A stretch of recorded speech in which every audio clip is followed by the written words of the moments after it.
Assalamualaikum warahmatullahi wabarakatuh. Bismillahirrahmanirrahim. Wassalatu wassalamu ala asyrafil anbiya'i wal mursalin sayyidina wa maulana Muhammadin wa ala wa ashabihi ajma'in. Subhanaka la ilma lana illa ma 'allamtana innaka antal alimul hakim. La haula wa la quwwata illa billahil 'aliyyil 'azim. La haula wa la quwwata illa billahil 'azim. La haula wa la quwwata illa billahil 'aliyyil 'azim. Rabbi shrah li sadri wa yassir li amri wa hlul 'uqdatam min lisani yafqahu qawli. Kembali kita memulai kaji kita ini dengan mengucap syukur kepada Allah Subhanahu wa taala atas segala karunia-Nya kepada kita sehingga pada saat ini kita dapat melaksanakan kegiatan kita, melaksanakan syukur Allah. Mudah-mudahan niat kita dan apa yang kita lakukan mendapatkan ganjaran pahala dari Allah Subhanahu wa taala, sekaligus menjadikannya sebagai salah satu sebab kalau Allah kepada kita dunia dan akhirat. Salawat serta salam marilah kita haturkan haribaan junjungan kita Nabi besar Muhammad sallallahu alaihi wasallam, serta keluarga beliau dan sahabat beliau dan orang-orang yang mengikuti beliau dengan setia hingga yaumil qiyamah. Apa itu? Salkah? Halaman berapa?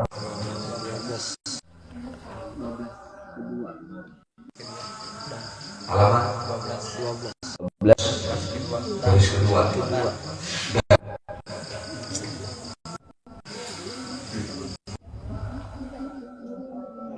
Halaman 12 baris kedua di ujung dalam kurung dan Bismillahirrahmanirrahim. Dan awal waktu asar itu apabila lebih sedikit bayang-bayang daripada sifat lain daripada bayang-bayang rembang dan akhirnya hingga masuk matahari.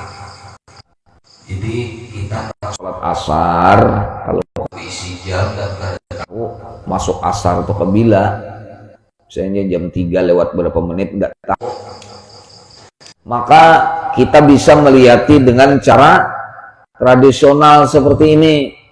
Misalnya kita letakkan satu benda, matahari ada, letakkan satu benda, dan ternyata panjang bayang benda ini lebih daripada benda aslinya. Udah lebih. Nah itu berarti sudah masuk waktu asar. Tapi bila pas, itu belum lagi. Misalnya bendanya semeter, misalnya tiang kecil atau pensil kah, nah misalnya 30 cm atau 15 cm ternyata masih sama, belum lagi besar tuh. Tapi kalau sudah lebih sedikit, walaupun 1 cm kah, setengah cm kah lebih daripada apa namanya benda asli, ya, ini bayangannya berarti sudah masuk waktu asar. Itu aja. Dan akhir waktu asar akhirnya hingga masuk matahari. Artinya waktu asar habis setelah matahari masuk betul-betul ke kelihatan lagi matahari, berarti sudah masuk pada maghrib. Nah, itu di laut kelihatan masuk, masuk matahari itu di ujung, kelihatan ujung lah, ufuk gitu. Nah, jadi kalau masih matahari itu masih sampai, katakanlah ini laut, matahari masih di sini, bola matahari masih di atas ini. Nah, ini masih besar lagi. Tapi kalau sudah mulai masuk itu jangan lagi sholat di situ. Kenapa? Sholat di situ termasuk waktu karahiyah. Waktu karahiyah itu waktu yang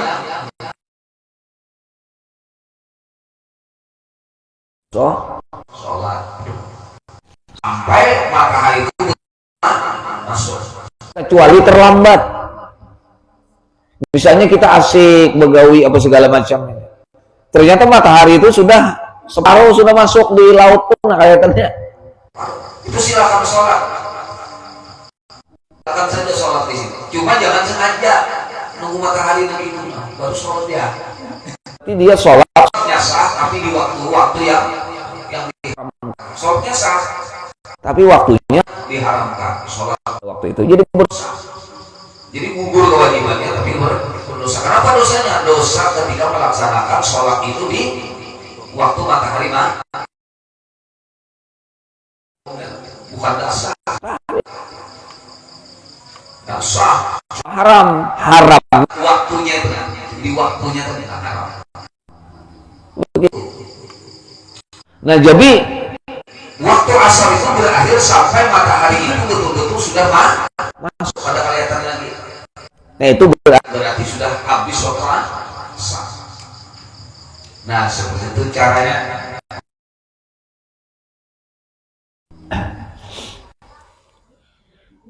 Tapi yang paling bagus itu ya masih ada mataharinya gitu kan. Nah, udah masuk itu paling bagus.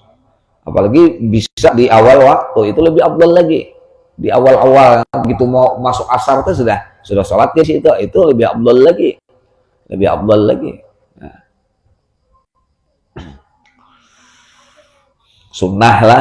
Sunnah mengerjakan sholat itu di awal waktu itu sunnah. Ya kan, bukan wajib lain, sunnah. Mengerjakan sholat pada waktunya mulai awal sampai akhir, itulah yang disuruh. Mengerjakan sholat di luar waktunya, itu namanya qadha. Lalu besar kada sampai maghrib sudah paksa sembahyangnya, imbas sembahyang maghrib dulu, yang adaan dulu baru qadhaan. Ingat tuh kedengar sembahyang asar, kasihkan mencangkul di paumaan. Seperti itu. Banyak orang gitu, asik bangkut dia. Angkut pas belantak matahari habis. Nah, itu kalau diisi jam bagus lah. Jam ada jadwal di rumah, tanggal sekian sampai sekian, subuh masuk jam sekian, zuhur masuk jam sekian, asana dijagai, ya kan? Atau banyak langgar, banyak musola, banyak masjid. Nah, nyaman aja mendengarkan kalau orang azan berarti ya. Tapi kadang-kadang kan aneh, azan situ 5 menit hanya situ aja azan. Jadi namanya bujurnya nih. Karena jamnya selisih rupanya. Selisih, ya, terlambat 5 menit situ, tapi kada dibaiki jamnya. Tetap aja. Lalu kacau, yang paling ngalih itu pada saat sahur. Ini subuh sudah belum ini. Karena beda. Itu karena kalau diperiksai jamnya bisa juga jam itu rusak atau baterainya sudah agak suak kan. Wah, ya, duk nih, dihentak-hentak ini jalan ya. Baterainya suak. Atau mesin ini kan mesinnya tuh kan tapi bagus kan mesinnya, karena sing buang sing ganti. Kecuali pian manukar jam tuh larang benar. Nah, biasanya bagus tuh mesinnya. Tapi kalau jam harga selawian, harga 50, jamin dah. Kada bertahan lawas. Isi ulangnya tuh mesinnya tuh 20.000 selawi. Kalau jam kada bagus buang, cabut, ganti. Ada juga isi ulangnya ini mesinnya tuh di sebila motor tuh ada isi ulangnya menukar mesin aja. Nah, itu udah masuk lah. Dan awal waktu maghrib itu apabila masuklah matahari sekaliannya, artinya sebukuan matahari itu, sebijian matahari itu masuk, dan akhirnya hingga syapak yang merah. Syapak merah kan di barat itu biasanya kalau pas masuk matahari itu ada mega-mega yang warnanya kayak saga tuh, merah, merah gambin. Ya, pokoknya merah lah. Nah itu tuh maghrib tuh dah. Bilanya hilang itu sama, dan langit ini sama dah. Berarti itu masuk sudah Isya. Jadi kalau masih ada merah-merah tuh masih ada maghribnya, masih ada lain di barat. Yang paling ngalih itu ya hari anak hujan. Ya apa nih dia matahari ini di mana? Bayang-bayangnya kan ada ya. Terpaksa pian itu berijtihad. Ngarannya tuh. Makanya tapi wah ini ada ngalih ya, kalau ada HP, ada apa segala jam digital, ya kan. Nah ini nyaman aja wah ini kada ada istilah yang kada tahu waktu tuh. Ya, kada ada istilah yang kada tahu waktu. Dan orang dari itu memang memperhatikan betul tanda-tanda alam itu. Makanya sini ketetapannya ini berdasarkan hal yang betul-betul tradisional yang dan bisa dipakai semua orang. Ya, kalau orang kada sekolah, kada tahu angka 1, angka 2 diberi ijam, ya kada kau baca ini sudah. Itu orang buta huruf nih jam berapa aja nih. Jamnya benar. Yang bagusan angkanya tahu ada. buta huruf, buta buruk. Dan awal waktu Isya itu apabila hilanglah syafa yang merah. Hilang syafa merah tadi artinya langit itu sama sudah di barat tuh. Nah berarti Isya itu sudah. Dan akhirnya hingga terbit fajar shadiq. Nah di Higaikam tuh kalau dia fajar shadiq, nak tahu fajar shadiq tuh. Ngarannya fajar shadiq. Fajar shadiq tuh fajar bujuran. Shadiq tuh bujur. Nya ada fajar kadzib ngarannya. Fajar kadzib itu biasanya itu jam 2, jam 3 malam, jam 4 malam, subuh, dini hari itu ada fajar kadzib di timur tuh. Yang kayak hari-hari panjang, warnanya merah, abang gitu. Tapi sebentar aja itu biasanya kalau melihat ayam nggak bokok, ayam kokoknya. Nah itu katanya fajar kadzib. Arti kadzib itu fajar kedustaan. Jadi kadzib dusta. Kadzab pendusta. Musailama al-kadzab masih pendusta. Bahasa Banjarnya pengerang. Itu kata di situ kita sudah yang sudah. Mana fajar kadzib. Nah setelah itu nanti baru fajar shadiq. Nah fajar shadiq. Jadi waktu Isya itu mulai hilang syafa merah tadi dan berakhir pada fajar shadiq. Nah, yaitu gores yang sangat terangnya bintang di tepi langit dan di dahulunya fajar kadzib. Nah, yaitu gores yang lanjut kemudian mengiringi akan dia oleh kelam. Kalau fajar kadzib terang dulu, hanya relam, hilang. Setelah itu baru fajar yang bujurannya. Aja fajar shadiq tadi. Kalau pian rancak bangun-bangun malam, bangun-bangun subuh, nah itu melihat itu, menyaksikan itu. Kalau nang bangunnya mampas subuh, atau maimbahkan orang bang, nah itu bang, tuntung di langgar situ masih ada langgar sana kaina dulu. Masih ada lagi langgar sana orang bang kayak dulu.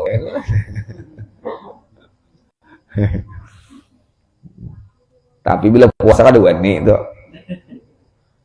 Paksana bang berdahulu bisa diasi. Elak. Nah, kalau buka bang bisa nang berdahulu, nang bang berdahulu. Jadi cari ini.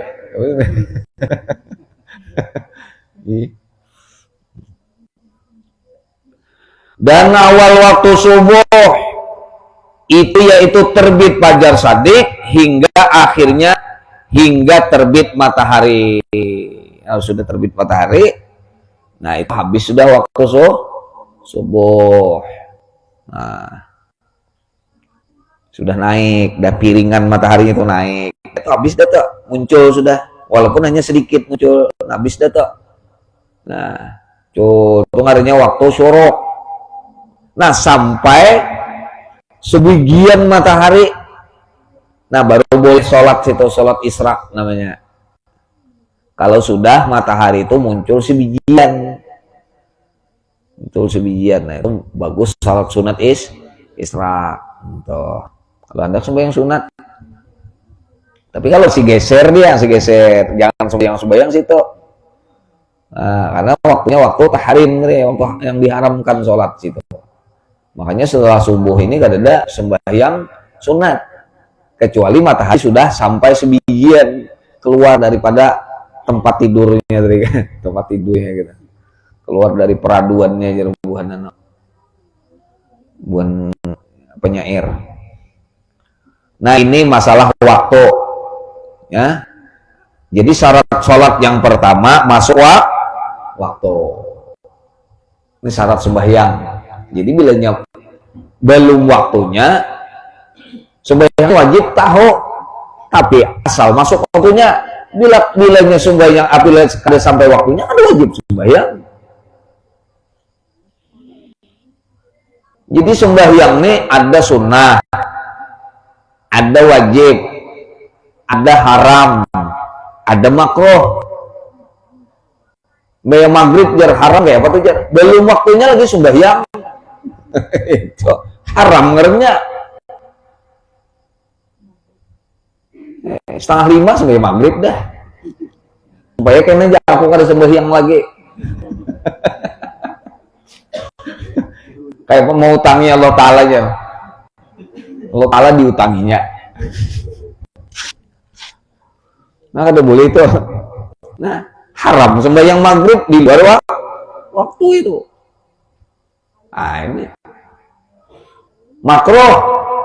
Kapan waktunya makruh sholat itu? Hendak habis dah. Hendak habis. Sarak imbas sembahyang asar, ya Allah. Sembahyang asar tarak mana maghrib dah. Pas 2 rakaat dapat pebustannya, 2 rakaat dapat azan orang, 2 rakaat lagi. Sembahyang asar hampir maghrib, itu kelarutan sholat. Nah, Allahu Akbar. Soalnya dapat 2 rakaat, azan orang, azan maghrib. Kayak apa nih? Tetap sembahyangnya lanjutkan saja tuh untuk makan. Setelah habisnya bangkit lagi sholat maghrib. Wah, itu nang makruh tuh itu tuh. Itu makruh. Nah, sunat kayak apa? Nah, sembahyangnya di awal-awal waktunya sunat katanya. Nah, ini hukum tuh ya 5 itu kan makruh.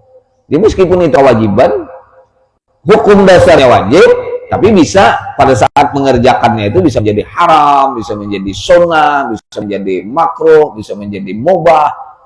Gitu. Nah, seperti itu. Nah, itu yang pertama. Yang kedua, syarat yang kedua, menghadap kiblat, yaitu Ka'bah dengan dada. Maka menghadap ain Ka'bah itu wajib dengan yakin jika hampir. Jadi kalau dekat dengan Ka'bah Baitullah, yang menghadap Ka'bah saja. Orang-orang Mekah itu kan yang menghadap Ka'bah karena bedanya kelihatan. Nah, ini namanya wajib menghadap ain Ka'bah. Ain Ka'bah itu bendanya Ka'bah itu. Jangan mengira-ngira kira-kira sini aja. Nyata-nyata kelihatan Ka'bahnya di situ. Mengira-ngira ada kayak apa? Mengira-ngira. Kecuali yang dikurung orang di dalam kota. Rupanya penjahat ditangkap di situ, kurung bubuhannya dalam peti atau dalam tanah, gelap lagi, pas itu sembahyang.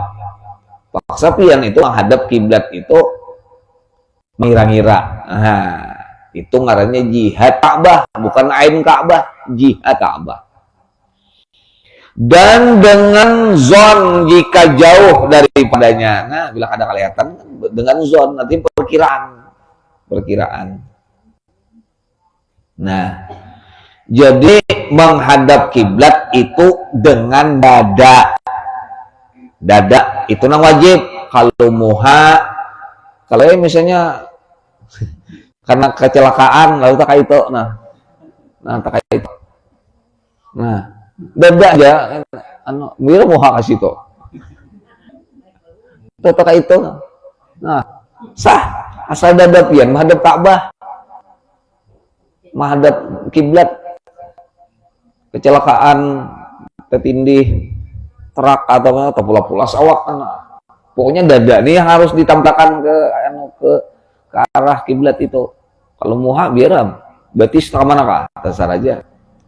Nah, makanya sembahyang nih waktu kita salam yang pertama, hati-hati betul salam yang pertama. Jadi kalau kita mengucapkan Assalamualaikum warahmatullah, Assalamualaikum warahmatullah, itu muha aja yang berpaling, jangan dada ikut. Ini ada orang yang pakai dada ikut kayak ini. Assalamualaikum warahmatullah. Nah, batal tuh. Kalau salam kedua ada bapak, salam kedua ada bapak, karena salam kedua itu mengoleng pun muka ini kan sunat juga. Jadi kalau kalian membaca Assalamualaikum warahmatullah tanpa menoleh itu sah ya sudah, sah. Tapi tidak dapat pahala sunat tadi, sunat yang menganukan muka dah. Maka hati-hati kalau kita memakai yang sunat tadi, dijaga supaya dada jangan bergeser. Di Assalamualaikum warahmatullah, Assalamualaikum warahmatullah. Jangan dia umpat ke ini. Assalamualaikum. Batal tuh. Batal sholatnya itu. Nah, maka sudah 4 rakaat, bagus. Sudah gara-gara salam gak ada ilmunya. Gara-gara salam gak ada ilmunya, makanya pun ilmu. Bayang nih kada kau sekandak. Sekandak tuh kada kawa. Nah. 4 orangnya melihati orang ya pas dilihati salah, 4 salah lah. Nah, makanya mengaji ini wajib.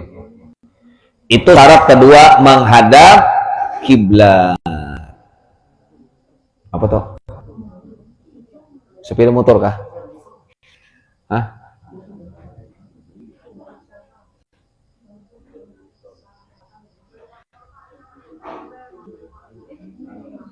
Kita lanjutkan. Dan ketiga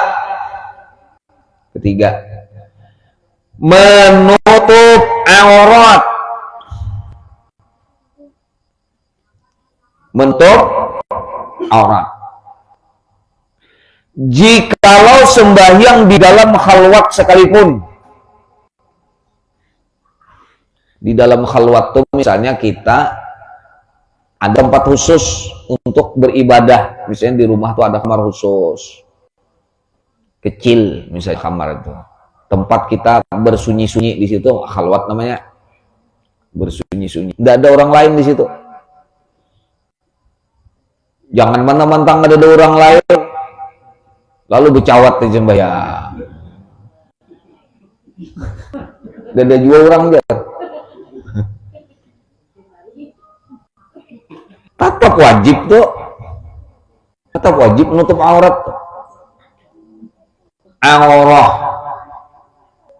Aurat itu sesuatu yang terlihat, artinya sesuatu yang terlihat, dan bila terlihat tuh menyupani. Jadi bila orang tuh di kemana-mana buka aurat kada supan lagi, nah itu payah dah. Payah sudah. Maka jika ditinggalkan untuk dia, maka tiada sah sembahyangnya. Dalam misalnya perahu. Perahu tahu sholat.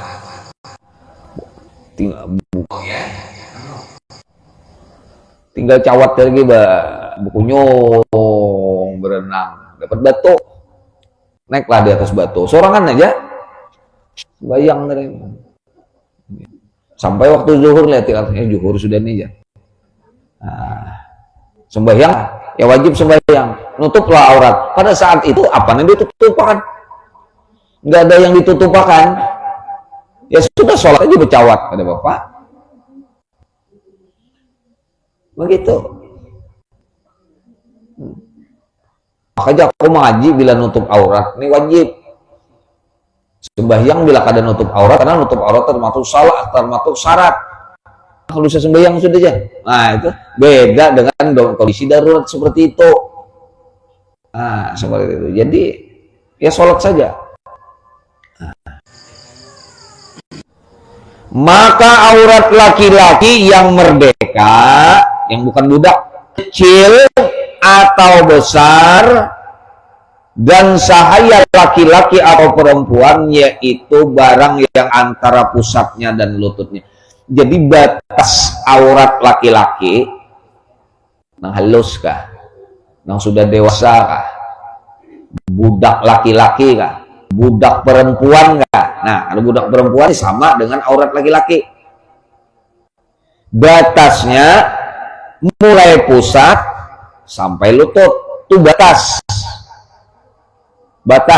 Dan batas itu tidak termasuk aurat. Jadi pusat bukan aurat, tapi bawah pusat aurat. Bawahnya berapa jam? Ya semili kah? Lutut yang tulangnya ini bukan termasuk aurat dia. Di atasnya itu baru aurat. Tetapi untuk ambil aman, ya semuanya saja seperti ini. Nah, sebabnya kita nih, misalnya salawar handap, salawar celana pendek yang selutut gini, sholatlah dia, diangkatnya sini, angkatnya salawarnya, diikatnya ini sini. Nah begitu dia tahiyat kan ke sini salawarnya batal, makanya diambil lebih panjang lagi kan seperti itu. Jadi tidak tersingkap. Nah ini aurat kita.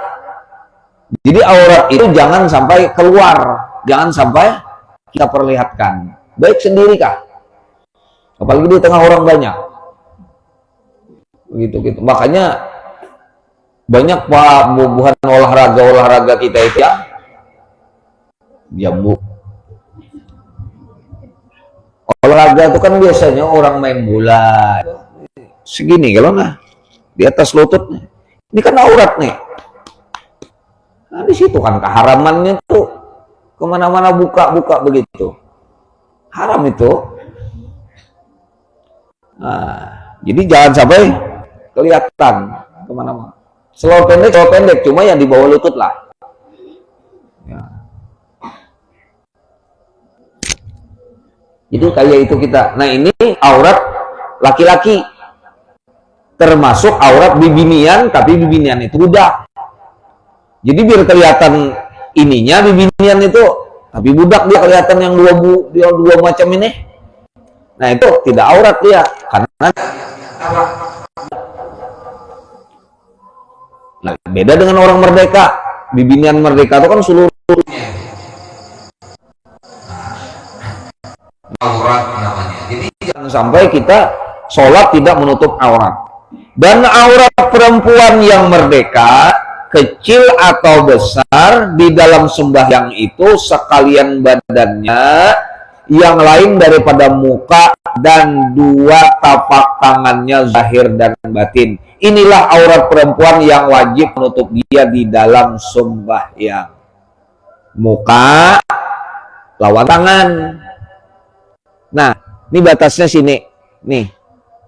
Apa ngarannya nih? Buku tangan enggak? Buku tangan enggak? Nah, ini batasnya sini. Jadi ini lain aurat, ini lain. Makanya perempuan tuh biasanya kalau pakai mukena di sini, ada ininya sini nah. Apa ngarannya nih? Kikilinya, tangannya dari sini. Bekait sini nah. Jadi pada saat mereka mengangkat tangan, tidak terulur. Nah, tidak terulur ini. Kalau terulur kan kebuka aurat nih, batal sholatnya. Nah, jadi hati-hati betul. Jadi ini bukan termasuk aurat nih bibinian. Di dalam sembahyang, di dalam sembahyang, di dalam sholat, Yoside di sini. Nah,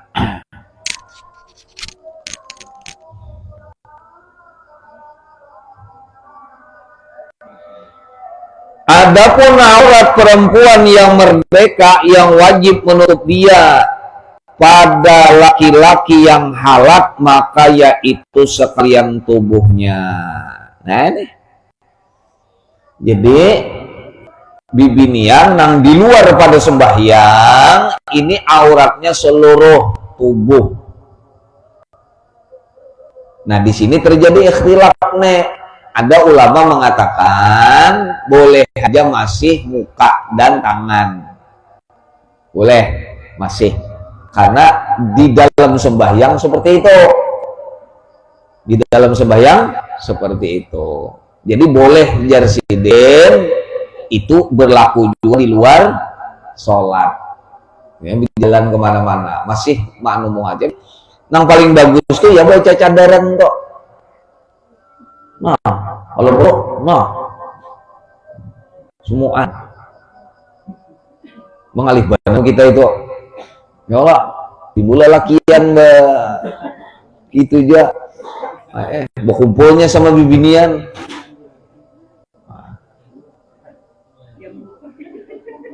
Apa insiden nih?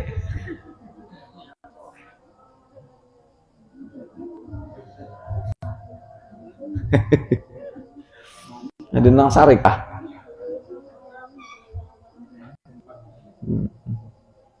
Kena di anu batu bawahnya terbelinya nama. Nah, ulun lanjut lagi lah ada apa? Keempat, pokoknya nutup aurat. Nah, ini ada permasalahan. Misalnya kita sholat Pak. Sholatnya di atas bagang, di Sartiong. Di atas bagang banyak angin toh, banyak angin di atas bagang sembahyang. Anu ratan sembahyang tuh datang angin Pak. Maka sembahyang ini betapi kebetulan becawat aja atau kada betapi aja kada becawat. Datang angin dan dari bawah pulang datang di bawah angin.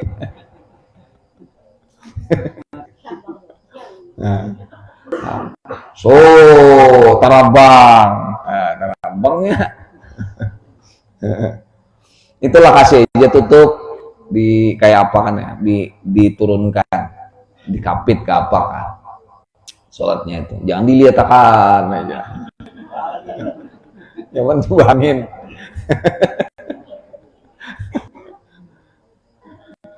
Atau begamis ya kayak itu tadi. Jadi kalau tersingkap lakas ditutup, jangan dilihatkan. Singkap lakas ditutup.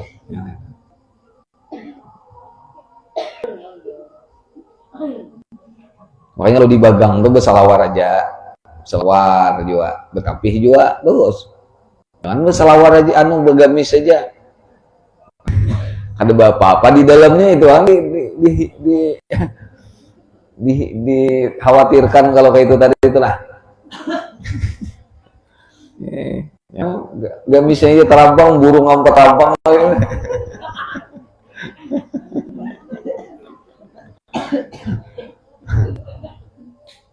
Oke.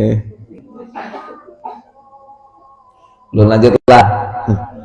Keempat, suci daripada hadas besar atau hadas kecil, maka tiada ia berair sembahyang.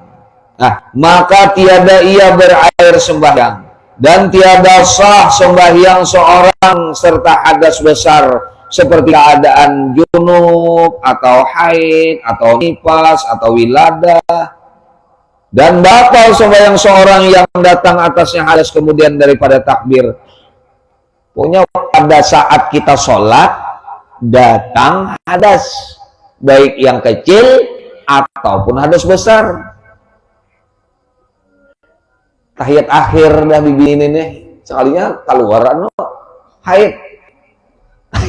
Tahiyat akhir itu tinggal salamnya nih, Saya nyus, dia merasa kalau keluar darah, aku ya sudah batal saja sudah.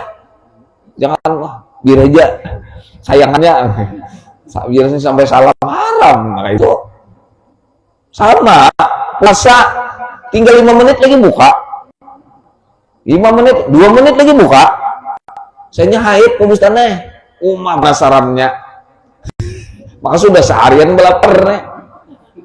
Tapi begitulah hukum, kalau sudah datang ya batal sudah, tidak usah diapa-apain lagi, karena nanti dibayar. Bayarnya apa? Yang 2 menit itu kah? Ada seharian. Aku semalam tuh tinggal 5 menit jarano puasa aja. Aku 5 menit aja puasa aja. Enggak, tetap seharian namanya. Ya sama sholat itu tadi. Gitu. Nah, apalagi nyata-nyata junub, nyata-nyata hadas, ada boleh sholat itu dalam kan berhadas. Ratan sujud, misalnya sujudnya lawas, soalnya luar angin, ya sudah berhenti. Sujud terakhir sudah sampai yang tasbih banyak banget semua. Subhanallah, alhamdulillah, wala ilaha illallah, wa rasulullah, alhamdulillah, wala ilaha illallah. Sami Allah liman hamidah, rabbana subhanallah, alhamdulillah, wala ilaha illallah. Lawas yang tasbih nih seperempat jam 2 rakaat. Sekali hendak hayat hendak sujud terakhir tak keluar. Cus jinya. Nah, ini mau ya babatal kayak itu. Tuhuk menahan nih. Soalnya lapas juga. Pokoknya bila kedatangan selesai sudah. Nah, batal sembahyang seorang yang datang atasnya hadas kemudian kelima, suci daripada najis yang tiada dimaafkan daripadanya, dari badannya dan pada kainnya dan pada tempat sembahyangnya dengan najis yang demikian itu salah satu daripada 3 tempat itu. Bila najis sholat tapi kena najis, dihirai burung kah, dihirai cacak kah, sembahyang terus dia cacak karena hidung. Nah, maka pian wajib membatalkan sembahyang pian, basuh ulang. Kalau karena kopiah, ketek aja kopiahnya bisa, boleh. Terus oh iya ini cacak nih ya. Nah, sudah. Dilepas saja kopiahnya, enggak apa-apa. Lanjutkan sholatnya. Kalau kena pakaian mudah saja. Nah, tapi kalau kena pakaian gini, nah kada kawa pas tapian membatal sholat itu. Terus pacul berapa kali gerakan kan? Kita bolehnya berapa kali? 2 kali aja. Kalau sudah 3 kan, maka batal sholatnya itu. Gerakan-gerakan gitu nih, nah. Maka akan membatalkan sholat kalau 3 lebih. Nah, makanya bagus banget sholat itu bersorban. Nah, kayak ini misalnya, nah ini misalnya, jadi besar kan tinggal, ya kan, udah gugur ya, lanjutkan saja sholatnya. Nah itu bagus, makanya bejubah itu, berkopiah. Ini kada sembahyang ke masjid kada berkopiah, ada cacak sini kayak membuang nih. Nah, makanya termasuk makruh masuk masjid itu kada berutup, makruh hukumnya. Banyak orang sembahyang asalan aja masuk masjid, berkopiah kada makruh. Ya kada berdosa, apa namanya juga makruh, tidak berdosa, tapi makruh.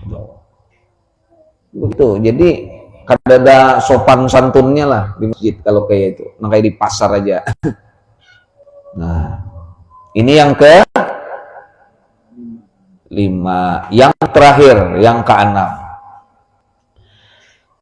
Ketahui akan segala fardunya mengetahui akan segala fardunya dan segala sunatnya, maka tiada sah sembahyang orang yang tiada mengetahui fardu dan rukun sembahyang dan sunat-sunat sembahyang. Sekali lagi, tiada sah salat orang yang kada tahu mana wajib mana sunat di dalam sembahyang.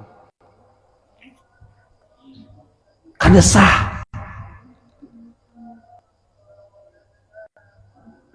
Allah takbiratul ihram, Allahu akbar, mengangkat tangan kalau nih membaca, kalau mengangkat tangan membaca.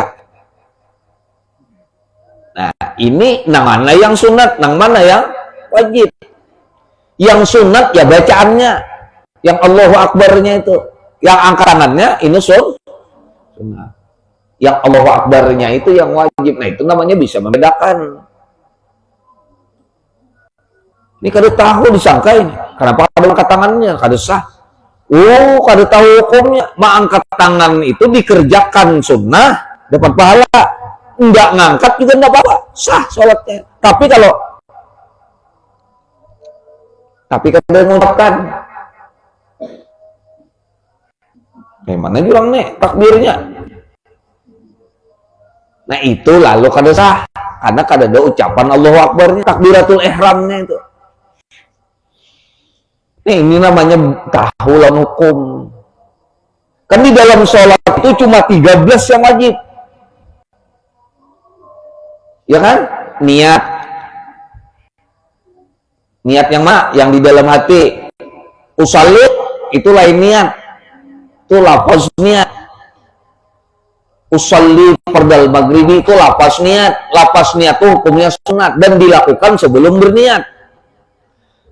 Nah ini Allahu Akbar, nah baru ada niat di sini. Ketika kita mengangkat tangan, ketika kita takbiratul ihram baru ada niat dalam hati.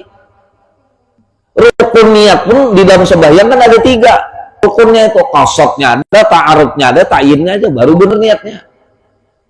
Meletakkan niat kapan? Ketika takbiratul ihram. Letak niat di mana? Di dalam hati. Batas niat di mana? Alif Allah Ra Akbar.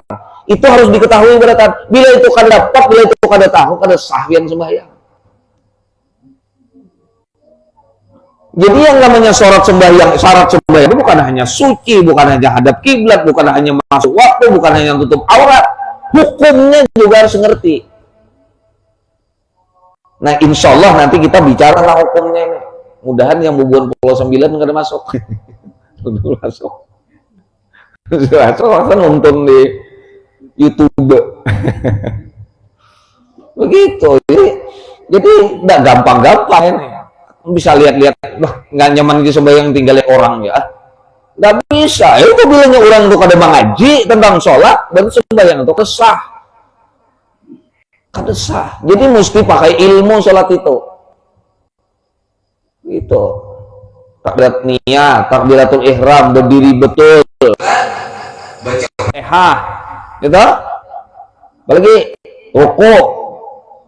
rukuknya aja subhan rabbil a'la rabbil azimnya itu kan wajib. Rukuknya itu nah wajib. Nah, kemudian rukuknya itu yang benar kayak apa pula? Nah, di situ harus tahu. Tangan di mana meletakkan, itu kan kapan dan sebagainya itu harus tahu juga rukuk itu. I'tidal, sujud, duduk antara dua sujud, ya toh? Seperti itu. Tahiyat, duduk terakhir, duduk apa namanya, tawarruk, duduk tawarruk, duduk tahiyat akhir. Tahiyat awal kan tidak masuk dalam rukun, dia termasuk kesunahan saja. Jadi kalau orang ketinggalan tahiyat awal sah aja sayang. Dia sembahyang maghrib, dan rakaat kedua langsung naiknya, jadi buahnya di mana? Tahiyat awalnya. Subhanallah. Ya, ini imam nih salah, langsung naik sini. Subhanallah ya. Imam ini kada peduli. Tetap sidin baca Fatihah. Udah makmum salah dah aku tahiyat awal aja. Nah, ya makmum nang tak salah tuh, mestinya dia ikut saja. Karena itu sunnah saja itu tahiyat awal. Ya, tahiyat awal kan bukan termasuk rukun di dalam sholat. Ini harus diketahui betul. 2 qunut subuh, 2 qunut itu kan sunat, bukan wajib. Jadi kalau tidak bisa berqunut, berqunut mengarang-aras, ya kan? Kalau berqunut kada sah aja. Nah itu orang kada mengerti. Berarti apalagi sampai dipadahkan berqunut bid'ah lah pulang. Kalau berqunut kada sah udah nang seikong bila berqunut bid'ah. Jadi tambuk kedua-dua. Ini kan orang kadang ngerti hukumnya kayak gitu. Lalu salah aja, salah terus. Ujian nang seikung bakunut bid'ah. Ujian nang bubuan wahabi nih. Ujian nang ala-alang tanggung. Ikan bilang kada bakunut kada sah. Sama. Kami Syafi'i jar, Imam Syafi'i kami bakunut. Jadi bila kada kunut kada sah. Mesti benar lah bolang menerangkan nih. Luput juga sekalinya. Nah, itu akibat kada wajib. Jadi kalau sudah sami Allahu liman hamidah rabbana lakal hamdu. Imam turun, tiba-tiba izin turun kada bekunut. Turun sudah batis apa lutut sidin sudah kasih tunah. Kedusa lagi subhanallah subhanallah papian. Subhanallah. Subhanallah. Sini. Subhanallah. Ini imam sujudnya bekunut, bekunut untuk. Berarti yang si makmum ini menjadi tidak sah. Kenapa? Karena dia tidak lagi ngikut imam. Kalau hendak begitu mau parakah saja, niat tidak mengikut imam lagi. Lalu dia kunut sendiri terserah. Itu namanya mufarakah. Kalau tidak mufarakah, tidak ada niat mufarakah, arti mufarakah itu berpisah dari mengikuti imam. Niat dalam hati, aku tidak lagi ngikut imamnya.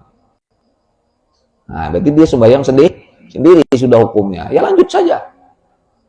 Nah, begitu. Kalau misal Mbah Bukunut tadi lah. Si imam tadi tahiyat akhirnya duduknya.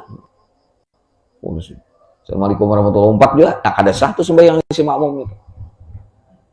Kenapa dia masih ikut imam? Nah, jadi kalau sudah sama sholat apa Idul Fitri, Idul Adha yang takbirnya banyak kok. Nah itu sholli sunnat Idul Adha rakaat ini imam lillahi ta'ala uji imamnya Allahu Akbar baca iftitah dulu. Nah itu sidin membaca Fatihah Bismillahirrahmanirrahim ujar makmum mana takbir yang 7 nih maka itu nanti tunggu setahunan nih yang takbir 7 nih setahun menunggu maka sudah berharum-harum ya kan surga nanyar ya, gamis hanyar tulakan cungsong ke langgar ke masjid pagi-pagi sekali sudah pagi-pagi butanya sudah meletakkan 8 menunggu nang 7 tadi sekalinya imamnya kadingat karena setahun sekali imam kadingat Bismillahirrahmanirrahim Subhanallah. Nah, ini orang kadang arti. Ya sudah lanjut saja. Kalau sudah sidin membaca kalau usah Bismillahirrahmanirrahim sudah saja. Ya sudah, nggak usah ditagur-tagur lagi ya, biar saja sudah. Begitu, itu kan sunat takbir 7 itu. Takbir 5 setelahnya kan? Setelah di rakaat kedua takbir 5 toh. Begitu. Itu sunat hukumnya, dosa mengarasi. Aduh, subhanallah, habis sama segitan subhanallah. Menagur imam nih. Tapi imam nih tahu karena aku sudah terbaca Fatihah, maka aku lanjutkan saja. Jangan dibulik, batal di sini. Bismillahirrahmanirrahim. Subhanallah jadi bilang. Allahu Akbar, ujar bilang imam. Allah itu bungol dia imamnya. Makanya bila bungul jangan jadi imam.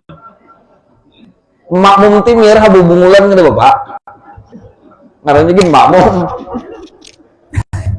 Bila imam bungul jangan tahu di Banjar sasat. Nah ke Banjar ya, naikan jadi imam. Soalnya apa ke guru sana?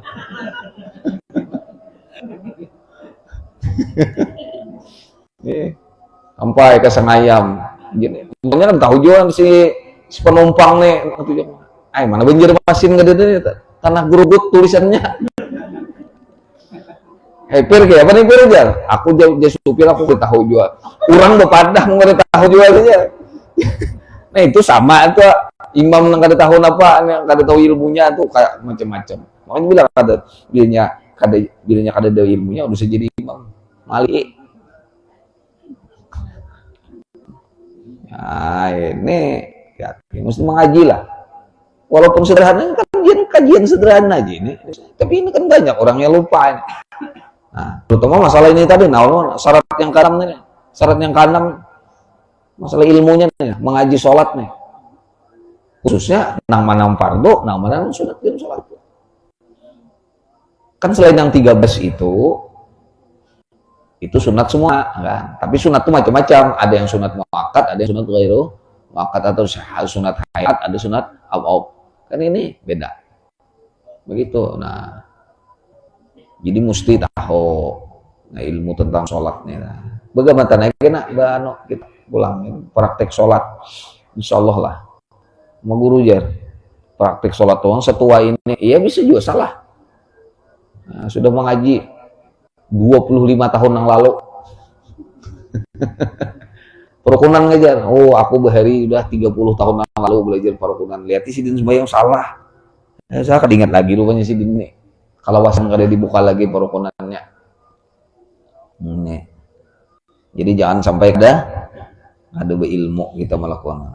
Syahda bang dan komat. Nah, kita lu praktikakan pulang kayak apa bang nang bujur, komat nang bujur. Nah, insyaallah kenal. Jadi jangan bermodal nang baik suara aja. Dilihat orang, biar ini modalnya bagus suara aja, ilmunya ada. Itu ada orang itu. Ada juga ilmunya bagus, suaranya kada bagus. Kan Bapak asal bujur aja. Allahu Akbar, Allahu Akbar, pakai wow. Hoak, ngaran hoak ini mana ada, kosong.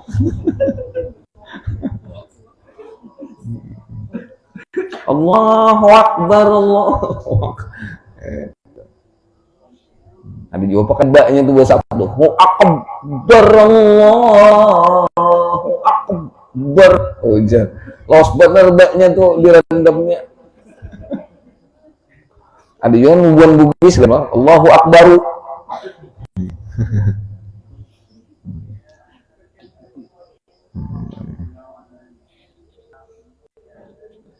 Nah, sampai situ aja dulu lah. Ya, mulai disahdan tuh enak. Nah, itu. Demikian nah ulun sampaikan. Mudah-mudahan yang syaratnya sebenarnya syarat sembahyangnya kan ada 8 sebenarnya. 8. Ini diringkas jadi 6 di sini. Nah, ini. Jadi dipecahnya Pak itu yang 6 nanti dipecahnya. Mengetahui yang fardu, mengetahui yang sunat, membedakan fardu dan sunat saat mengerjakan. Nah, itu jadi 8 jadinya. Wallahu a'lam. Al-Fatihah. Qul bismillahirrahmanirrahim.